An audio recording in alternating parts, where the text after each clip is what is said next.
Welcome to the Free Library of Philadelphia. My name is Andy Cahan, Director of Author Events, and I am excited to welcome back our guest this evening.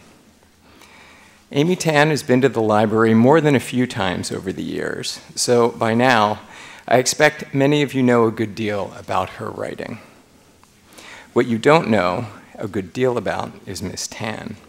That's because until now, she has kept the most personal details about her past sub rosa. As with most writers, she refracts her life through her characters, but as Miss Tan said about her memoir in today's Times, my reluctance is always casting something out there that will be in the public and will be subject to public interpretation. I want nothing of that. It's like taking the mask off, taking your clothes off, and having people say, "Oh my God."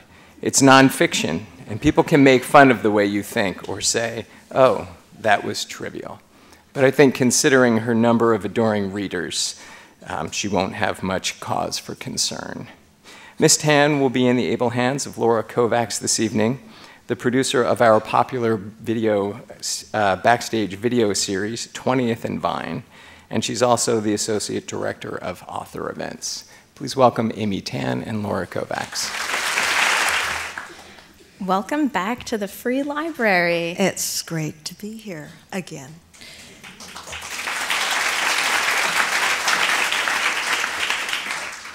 Also, congratulations. Today is the actual publication day for Where the Past Begins. That's right. The day I dreaded. But you're all here and you're friendly. And it's an incredible privilege to talk to you, especially today. I just want to take a quick poll of the audience. Who here is holding a copy of this brand new book? Wow. Ooh.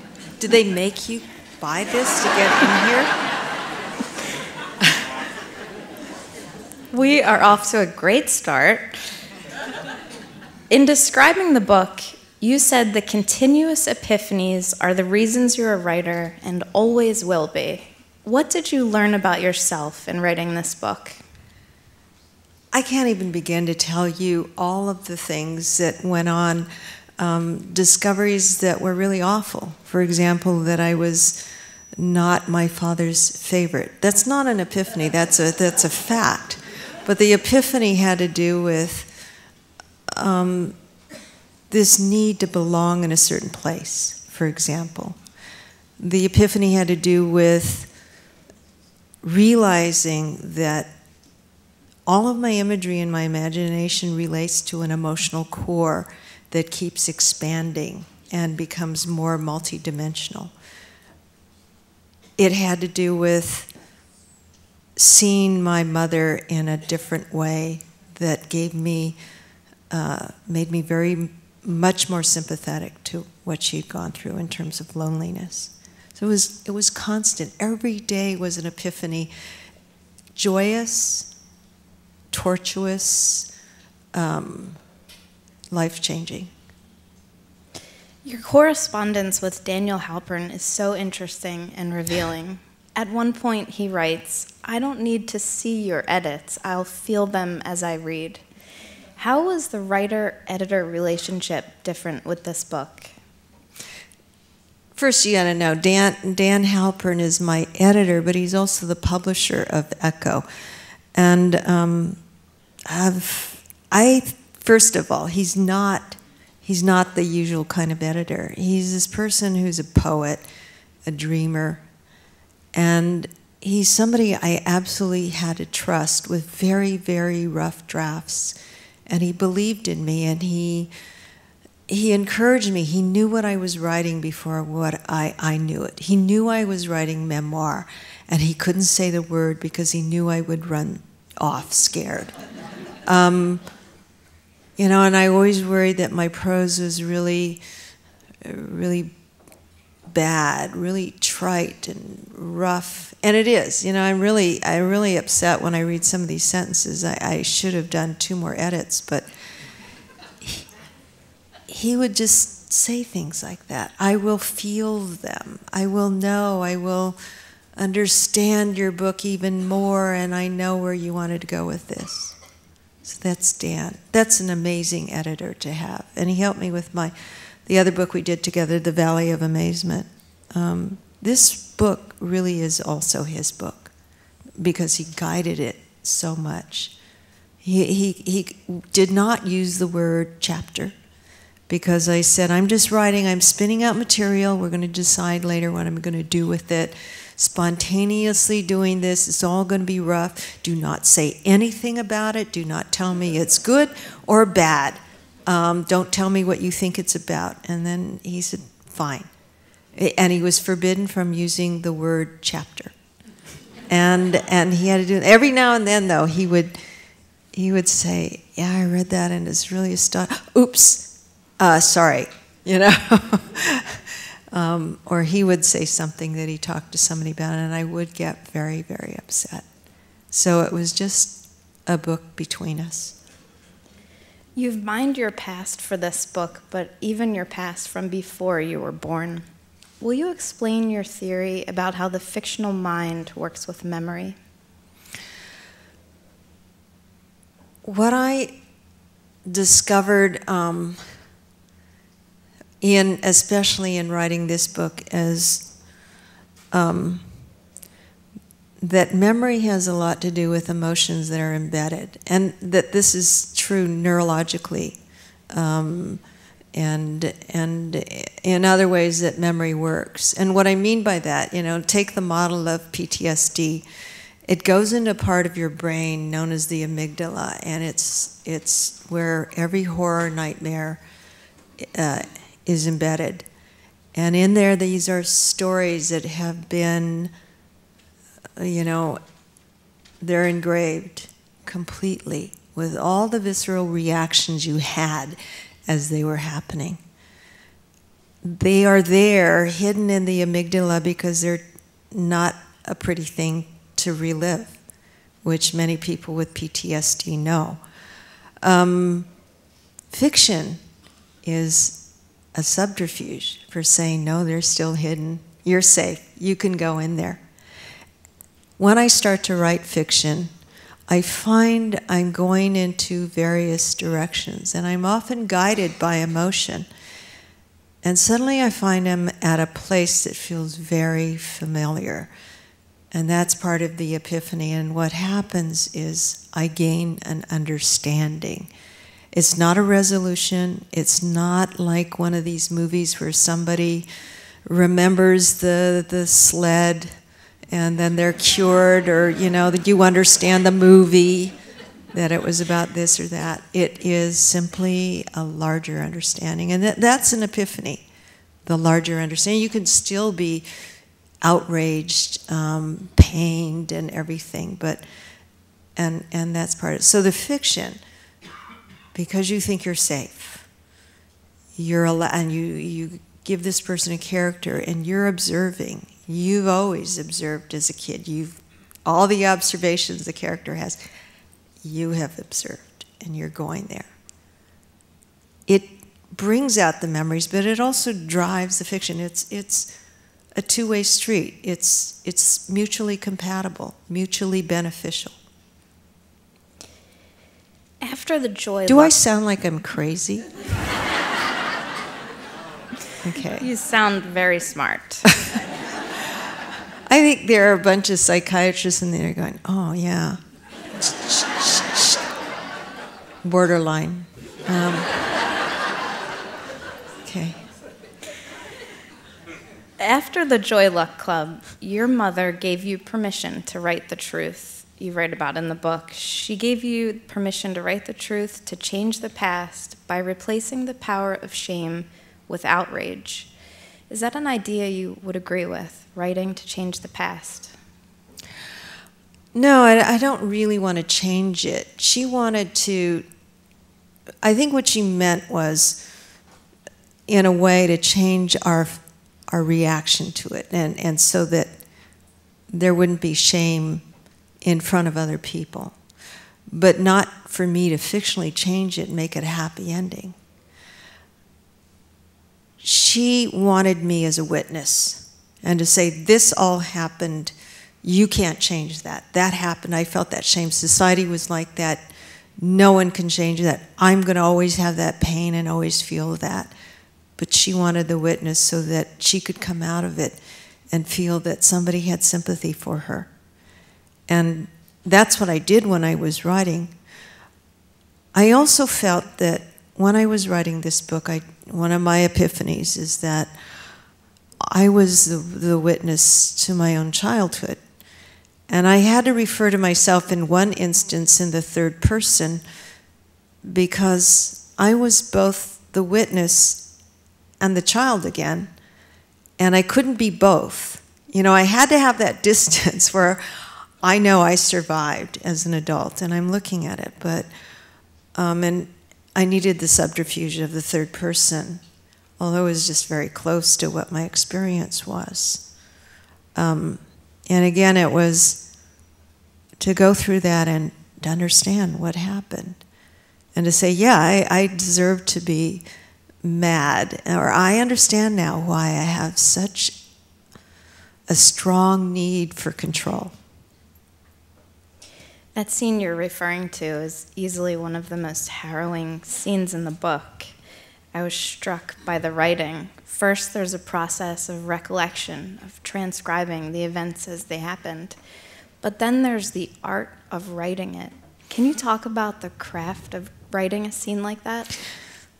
You know, there wasn't really a lot of craft to it, in fact, because here's another thing I discovered about writing when in this book, and that is that narratives and imagination and all those things that we love about creativity, this ability to spew things in a productive way, have a lot to do with spontaneity. And if you can, when you have spontaneity, one of the things that happens is you shut off self-consciousness. You have to believe that no one is ever going to read this, you know, so there's a lie that you have to have to yourself. And it doesn't have to be a lie, because then you can decide later, I'm never going to show somebody this stuff. And that was what I was hoping when I was writing this book. I kept telling myself, Dan, however, had different ideas. So the spontaneity of letting it come out naturally formed this exercise that became this growing scene of what happened. The scene is based on a very fragmentary memory that I have of being in a car with my mother and her being upset and opening the door, about to jump out to kill herself. You know, in one sense, this was common. She often threatened to kill herself, and you know, over the our lifetime together, I saw it a few times. And you don't need to have, you know, you can have somebody who says it over and over again, I'm going to kill myself, you know, the meat was not done right, I'm going to kill myself. You only need to see your mother do that, try that once, and you quake every single time she says it. So in this memory, I had been talking about the amygdala and how, because something weird happened, I won't go into it, but something weird happened to me that made me realize how much of these visceral reactions can lead to these narratives. I can pull them out by just following the feeling. As I sat down, I start with the car, and I feel something happening in me. And then after a while, my limbs get cold. And I just keep following it, and I start seeing things, and I start getting tight in places. My mother is getting angrier and angrier, and I recognize the signs. And the signs are that she's going to explode. And I'm trying to control it. I can't control my mother, but I can control whether she is going to take me down with her. And I said, look at your hands. Remember this day. Don't forget what she did. And I was supposed to make a fist, but I couldn't make a fist. My hands were weak. And it goes from there all the way through. I'm just writing this, in a fugue state, just writing and writing what's happening. When she opens the door, it's the door's stuck, we're saved. Oh no, she's got this. Oh, the shoe flew off. Oh my God, she's, all the way to the end, and the end was surprising to me. It wasn't, oh, we're saved, now we're going to go home. It wasn't that awful. It was being so mad at my father for trying to comfort her. Why was he comforting her? What about us? I never would have thought of that as an adult. If I had not gone through that again in that particular way, that understanding would not have come back to me.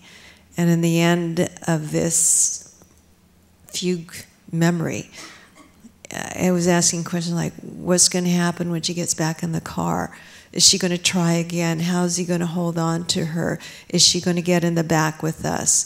Is she going to talk to us? When is she going to talk to us? Are we going to have to go to bed without eating again? When are things going to... And then it says, I don't want to know. I don't want to ask questions anymore. I just want to stop shaking. And I was writing this, and I was just shaking, at the desk. And fortunately, Lou came in, my husband, we've been together 47 years, and he's great. He makes me, when I'm working really hard, he'll make me meals 3 times a day. So he brought me this meal, and I said, no, I need to get out of here. And I said, I'll eat it with you upstairs. And I was sitting there eating and shaking for an hour. The other part of that is I remained angry. And that's what was really so difficult for me with this book, letting go of this book and knowing it was going to be published after a while, because these emotions were very raw. It was like being a kid again, and somebody's going to haul you out and show you what your feelings were. I wanted to retreat in the room and read the fiction, go off with Jane Eyre, And so for a while, I kept telling my editor, I hate this book. I hate this book. It was necessary for me to write, but I hate that it's going to be published. And then it was coming closer to this date, and I just said, I just have to be the 9-year-old kid and kick my heels and have a tantrum. I needed to be allowed that time to do that. And,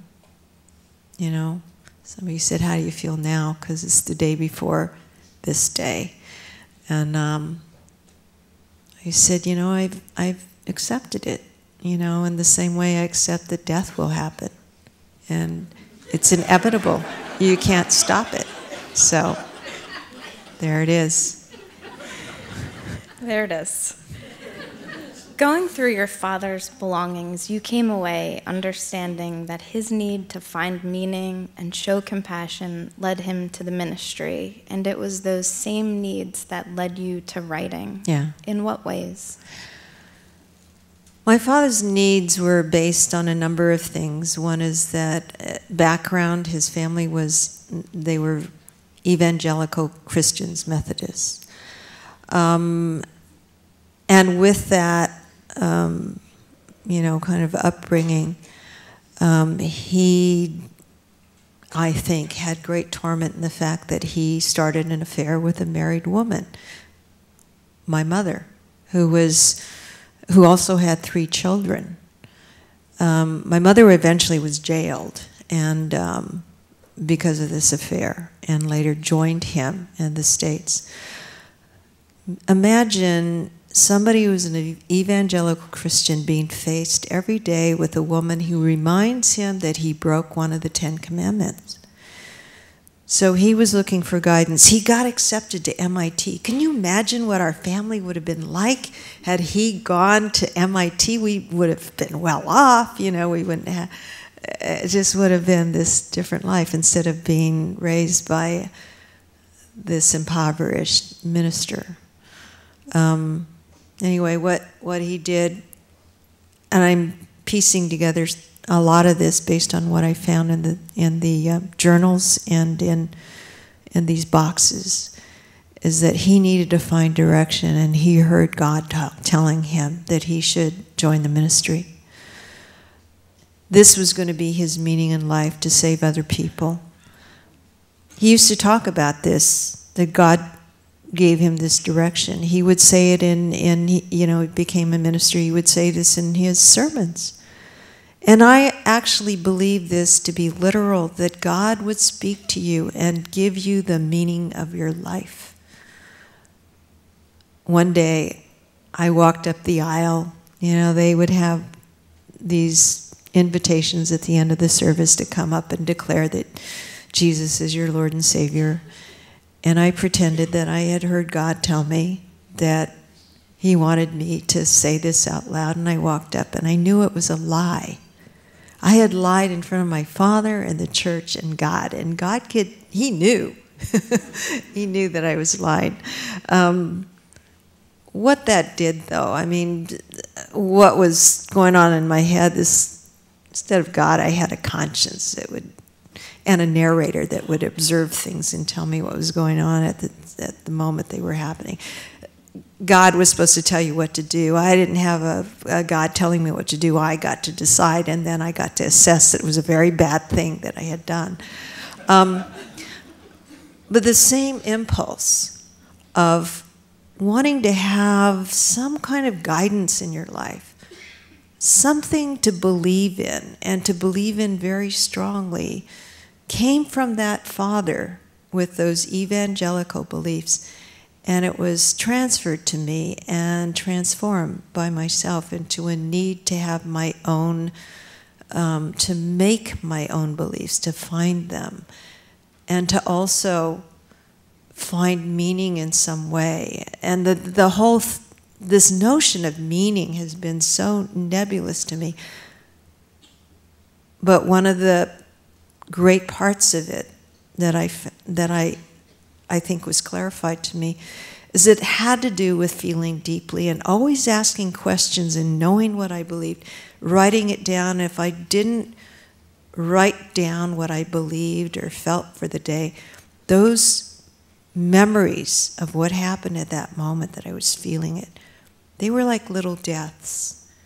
And the meaning was to take that all with me, cumulatively, into my life as a whole, and that I would find this to be the guiding force for continuing to look at my life. I would say, you know, if you were to look at things like morals, you know, whether the meaning of your life is to raise good children or to go to Puerto Rico and help, you know, with the people there who've been devastated, whatever those things are, that it goes back to some basic qualities that we have as people, and that is, you know, the common ones like kindness and love and responsibility. And so we find those in different ways, and it became clearer to me that I would find different meanings for, you know, what that would be, what the direction of my life was. What has been the impact of secrets, particularly of the women in your family? Boy, I love secrets because they just give me a lot of material, you know.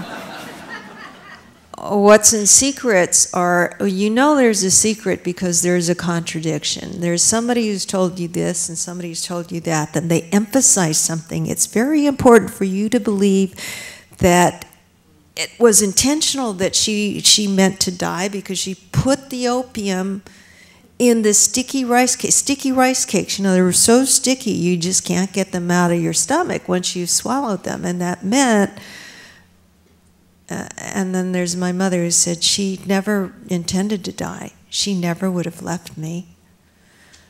And there's someone else who says it wasn't shame because she already was a concubine to the first wife. She was, when you have contradictions, you know there's a secret going on, and there's, you know, it doesn't, what you need to find, it doesn't have to do with the truth, the facts. It has to do with the desire and the need and the necessity, all the emotions that made those things come together. And that's what I like to find, you know, in the secrets. That's what's so great about secrets and putting them into fiction, because I get to explore all the different possibilities. They are all emotional possibilities or you know, things based on circumstances, not facts. You've called your grandmother the ghost of your imagination. How did you discover the truth about her life, and what influence has she had on you? My mother told me when I was growing up that my grandmother had been a widow from a very young age, and her husband died. He was a scholar. He died suddenly, and she was not supposed to remarry. A widow of a scholar should have remained a widow all her life. But she did remarry. She remarried to a wealthy man, so, you know, that wasn't that bad. And she was a first wife, so, you know, that was also okay. But in hearing my mother talk about other stories and about her death and about other people and how they treated her, and her discussion about shame and how she refused to be looked down upon, I thought something else is going on here. And I could feel the truth of that because of this hatred that my mother had for condescension, for people being, you know, superficially nice or being controlling in a way. And I started to guess at what the truth was. I was told my grandmother was a very traditional woman. She was quiet. She was a woman of few words, and she stayed at home. And she cried a lot because her life was so sad. Look at me. Am I the kind of person who is a person of few words, who is quiet, who stays at home and cries? I'm like my mother, and my mother certainly was like her mother, to the point that she was suicidal like her mother. She had a bad temper. I did, in fact, end up hearing about this bad temper. It came out during the writing of the book. I talked to somebody who was a little child living in that that house, a mansion. And she didn't hear these things. She overheard the gossip that was said about my grandmother after she died. But it was about her temper and that she ruled the house. She was the fourth wife, not the first wife. There were other concubines above her, but she ruled the house. She was the favorite. And if you didn't listen to her, you'd be sorry. That's what she said. And I thought, that makes sense. That's absolutely true. That's what she passed on to my mother, and that's what my mother passed on to me. And you can ask my husband, that's very true. You know, very stubborn in a way. Very,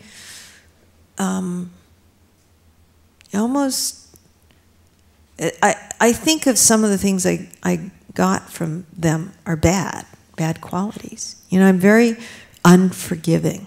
I'm not the nice person. You know, you read the Joy Luck Club, you think, oh, she's so wise, and she's like the wise mother, the good daughter, and everything. No, I am unforgiving, I am stubborn, I have obsessions, I can't let go of things, and those are what were passed down to me.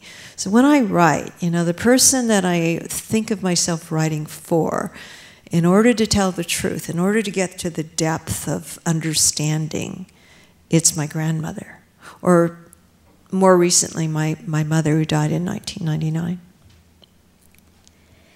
You've said in the past that you did not intend for the Joy Luck Club to be an immigrant story. But over the past almost 30 years, so many readers have learned about the experience of immigrants and first-generation Americans, but also the very best things taught by great literature: compassion, understanding, empathy. What do you think of the American dream in this political climate of 2017?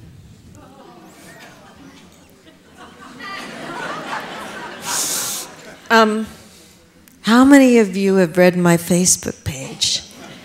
Okay. I'm going to be very measured here, but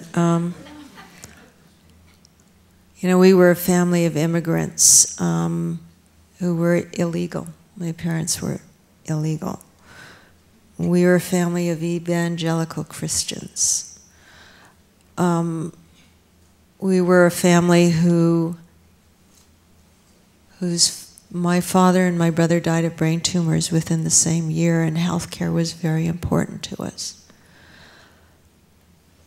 I am so concerned about the direction of our country. It has to do with the way people treat each other, which feeds in every way into how we think of what is important for the country, like healthcare.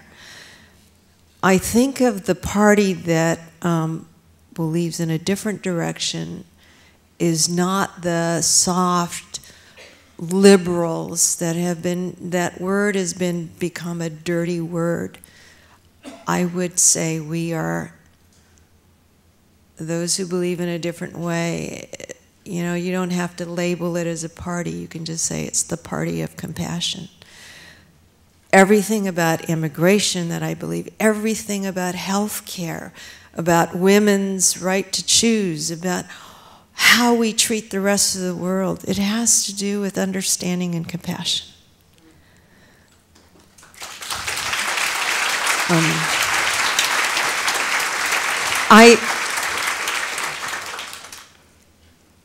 I don't know how we're gonna bring this together, because, you know, the people are hurting, and I know that the people who say we've had enough, they're hurting, but they just don't realize that what they're hurting about is going to get a lot worse. So I'm allowed to say this because, and I ask permission of the family who lives next door to us. We have a house, and we don't live in that house. This other family does. They're a DACA family.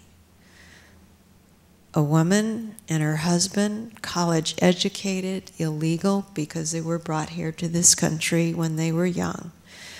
They have 2 children, college graduates. She is a manager at UC Berkeley School of Business. Great people. He has a degree as well. These are the people. I look at these people and I say, this is like my family. We were illegal. These are the people that this administration wants to get rid of. You know, and that's not the face of the people. You know, this mind that some people have of what these horrible immigrants are, these illegal people. Look at me. Look at these other people. You know.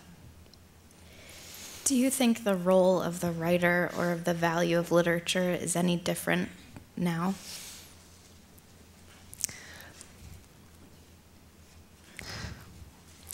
You know, I would like to be idealistic and say, you know, now more than ever we need literature. That's the right thing to say.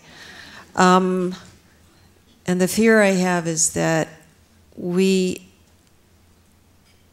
you know, have lost the impulse to read, to find some kind of commonality. You know, the kind that I found when I was a kid, going in my room and finding friends when I didn't understand what was going on outside. We have social media that's taken the place of a lot of what we would have found in fiction. But yes, if I were to be idealistic, I would say the role of literature, both for readers and writers, is more necessary than ever. Writers of revolutions have always come out with some of the greatest literature of our time. They had a reason to write. George Orwell writes about this, you know, why I write. That everything, you know, it has everything to do with what's going on in the world. Now, I have to say that I don't take that as my mantle, that I'm going to be somebody who wants to change the world and call out to the evils of this kind of political regime or something. What I'm doing is much more intimate, And yet, in a way, I think that it addresses the larger nature of politics or war or revolution. Because these things are not masses. These things begin with the individual. And so my impulses are personal, and in a way, they're quite selfish. I'm just writing about questions I have, but I happen to think, because I found through experience, through people telling me, that these are the kind of things that the needs, the questions that others have.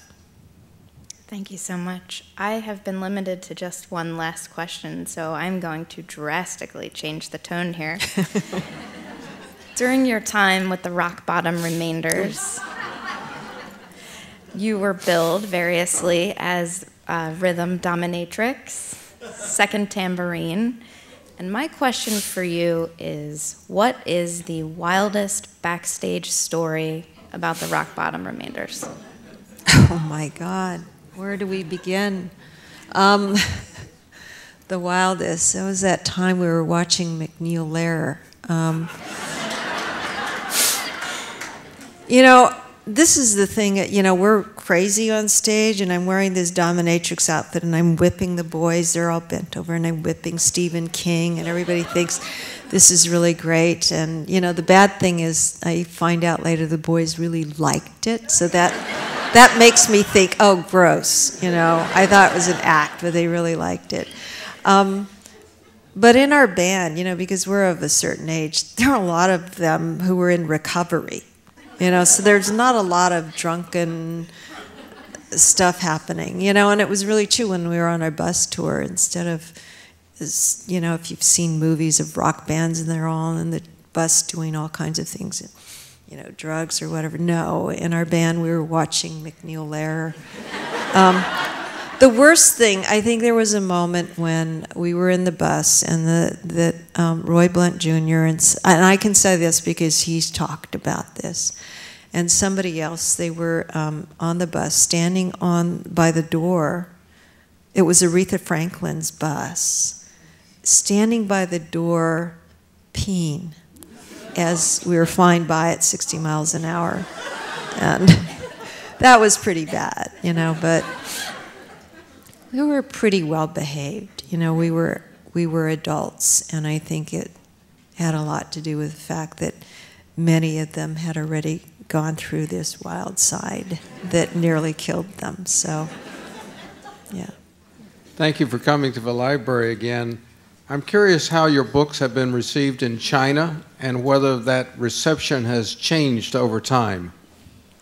I used to have this fear that I'd go to China and they would, kick me out for writing things that were not true and also against the government or whatever. Instead, I was very surprised that I had readers very much like readers in the States and in other countries who said, you captured exactly what happened in my family. It was moving to me. I had somebody who said, what you described during the war of leaving a child behind out of necessity, that's what happened to us. How did you know? What you described of the flood in this town, this city, Tairen, that's what happened. You described exactly the way it looked. I'd never been in these places. Obviously, I wasn't there during the war. I'm not old enough, just was not born, I wasn't 20 in 1940. So that was surprising to me. Now over time, here's what's happened. I was staying at a hotel a few years ago with Lisa C., another writer. We were doing research together. She was very methodical, and I was like, well, whatever comes, that'll be research.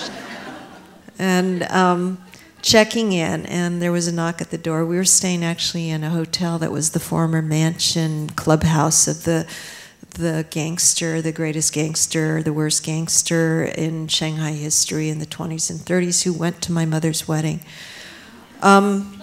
Knock at the door, and there was a bellhop, and he had my luggage, and he turned over the tags, and he said, Amy Tan? And I said, yes. And he's talking in English, and he said, the Amy Tan? And I thought, yes, it's my luggage. And he says, the Amy Tan, the writer? He said, you wrote the Joy Luck Club? He said, that's my favorite book. I love that book. I read that book 3 times. He's saying this all in English. And I said, you read that book in English? Of course. Okay, so that, I have never had a bellhop in the United States ask me, the Amy Tan? So, there you go.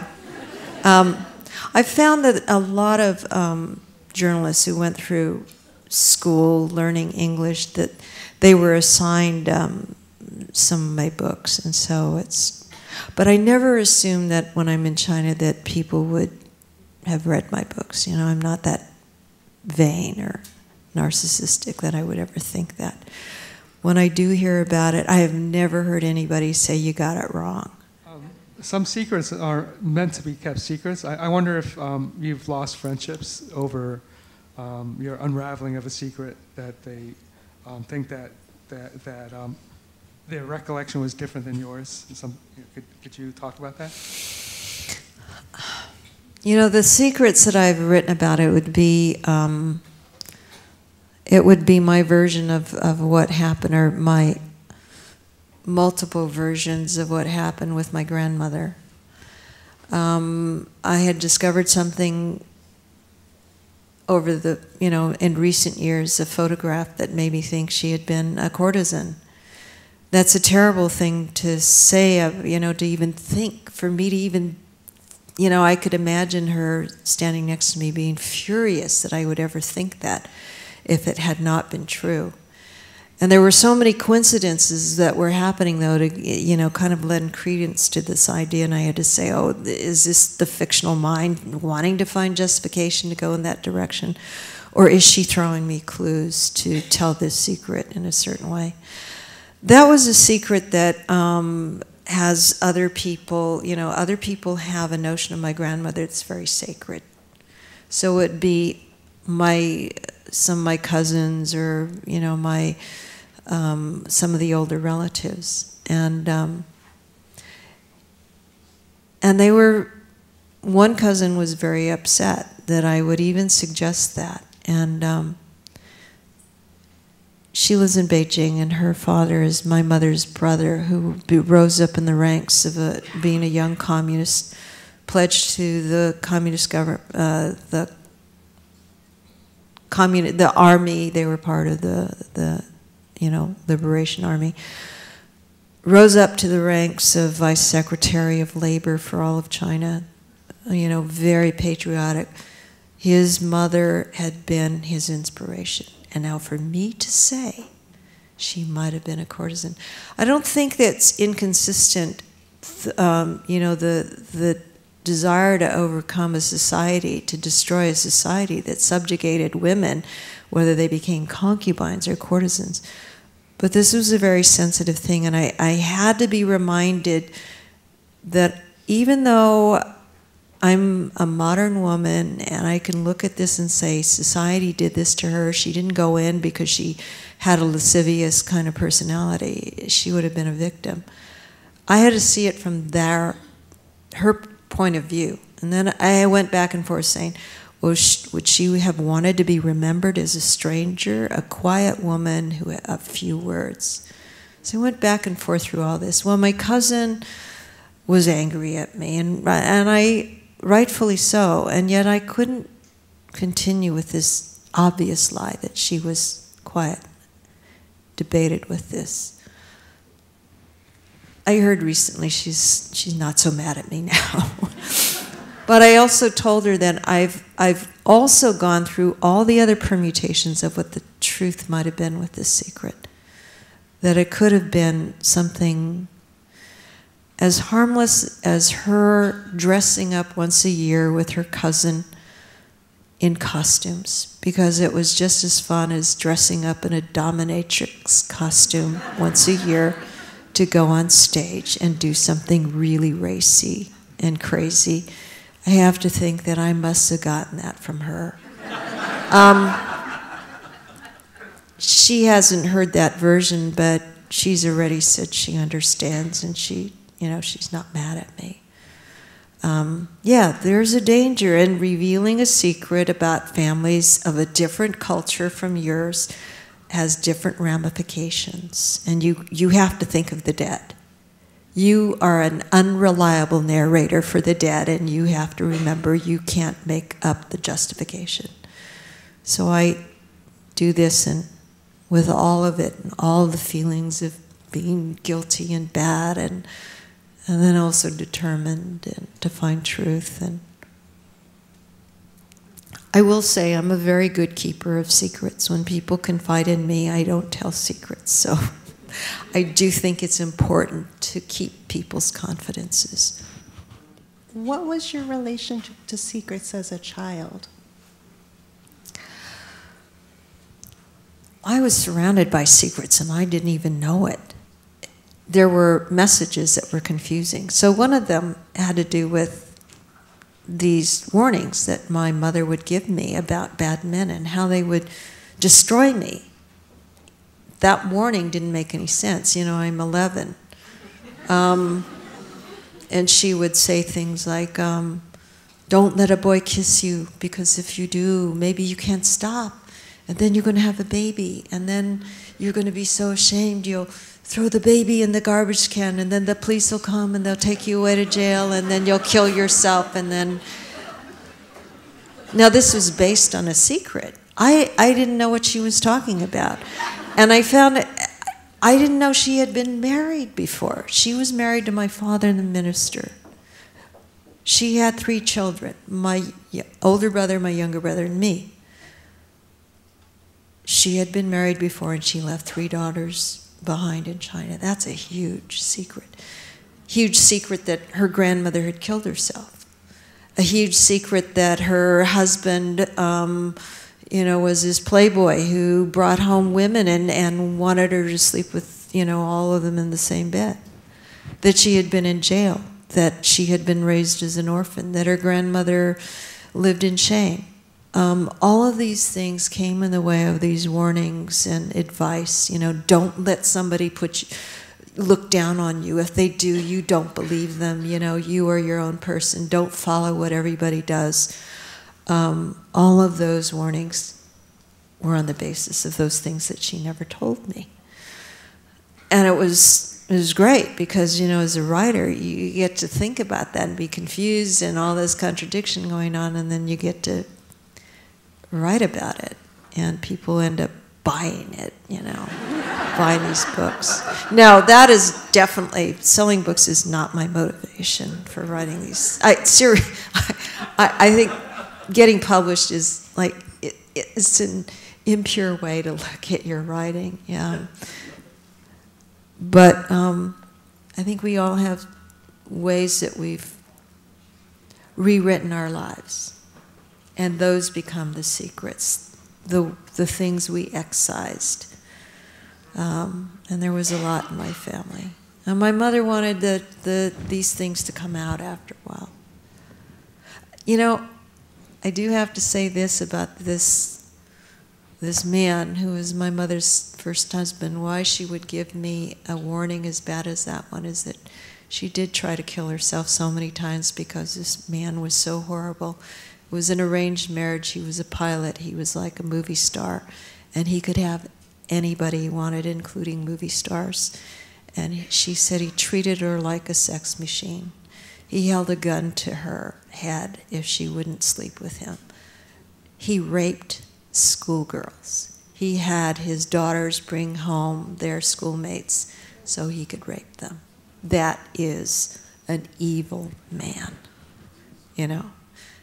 Those are the secrets I didn't know, and they were very important. I don't know, maybe it wasn't important to know them. Maybe it was simply important to get that warning. And, you know. Hi, I'm a high school English teacher lucky enough to read the Joy Luck Club alongside my students every year, so we don't often get a chance to ask authors questions, but is there any message you would pass along to a teenager today reading the Joy Luck Club for the first time, possibly reluctantly?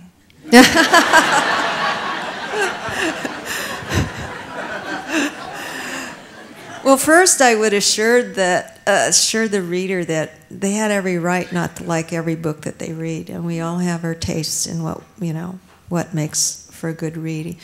Reading should be enjoyable, and inevitably you're going to have to read some things that have been assigned to you. One of the things you can do in reading a story like that is just seeing if there's anything that connects with your life. It's like a little game of seeing if the dots connect. And maybe not, then maybe looking at something like, is there an image or a fact or something surprising you didn't know about? So it can be anything to make the book enjoyable.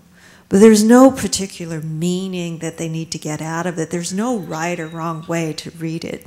I've had readers who have written very detailed explanations of the symbolism and the narrative structure, and I didn't know that, So there's no right or wrong.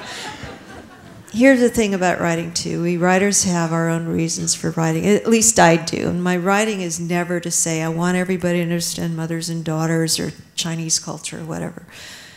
I'm writing about what I don't know, these questions I have, moral questions. And I'm writing it in the guise of what I've experienced, in the context of that. So what somebody gets out of that is going to be their own questions. And I think that's great. When kids, especially when kids read something and say, I know that feeling of being the outsider and not belonging, or being looked down upon, or my mother doesn't understand me and we never will. We have this bridge because of all these things. If they find that and they said, this is what the book means to me, that's terrific. I didn't write that for that person. I can't take credit if they have repaired a relationship with their mother, or, suddenly were infused with a love of literature and decided to become the greatest writer or literature professor in the world. I'm glad, and that's their own doing based on what they got out of a book. The first thing I said, if you hate the book, that's fine with me. It's, I don't like every book either. One thing after reading all of your books that always sticks with me is your characters seem so real, like real people. And Quan from 100 Secret Senses is one of my favorite characters. And I was wondering if they seem real to you long past you, during the time you wrote, and if so, like, who sticks around the most? Who speaks to you still? In a strange way, they are not characters in how readers look at them, I think, because these characters are more like what I talked about when I became the third-person child that I was in the car. And it's the third person, but it's also me, and I'm viewing it, and I'm experiencing it.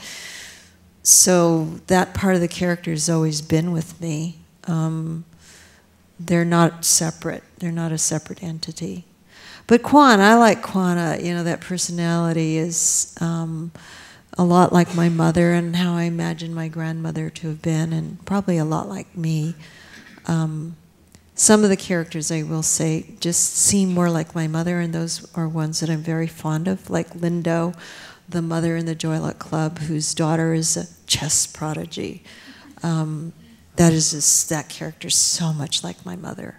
But that's the reason why I'm very fond of her. I am so sorry to say we are out of time. Please join us upstairs for the book signing. Ladies and gentlemen, Amy Tan. Thank you so much.